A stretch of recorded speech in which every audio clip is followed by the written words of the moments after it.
I'm not kidding, man. Here in Southern California, prices are up like 100% Yep. in like a year and a half or 2 years. It's insane. $1.8 million homes are now going for $3.5 million, like just like that. Um, so is it the top? I mean, would you buy at double the price, or would you wait a couple years and wait for those prices to come back down?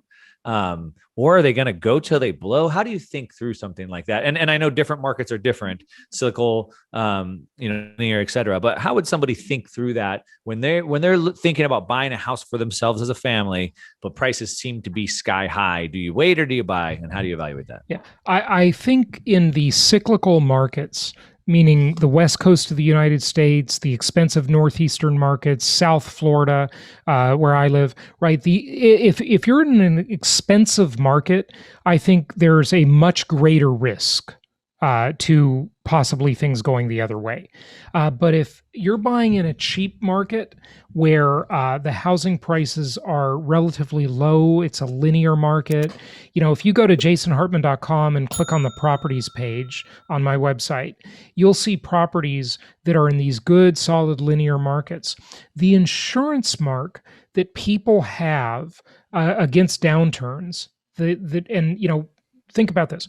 When you have insurance, you don't worry as much. You don't care as much because you're insured.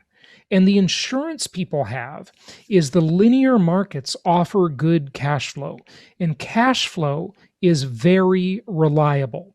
Appreciation is not very reliable. It's very speculative. Mm-hmm. So if you buy a property, one of my 10 commandments of successful investing is thou shalt not gamble. It's commandment number 5. Yeah.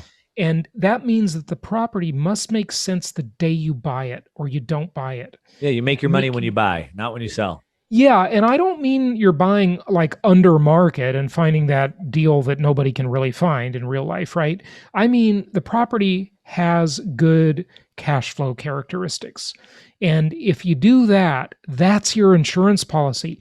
If the value goes down, who cares? Right. I mean, on my website, you'll see properties that have projected returns of 20, 25% annually, all in, right? That's not cash on cash. It's all the ways you earn returns on a property. And there are many ways. It's a multidimensional asset class. Great video on my website, 32 minutes long, that can teach you how to analyze a real estate deal. It's been watched zillions of times, and it really teaches you how to analyze a deal, so you won't get hurt on a deal. Yeah. Go ahead. And that's what people have to do. If you're buying in a cyclical market, you are speculating. So be careful.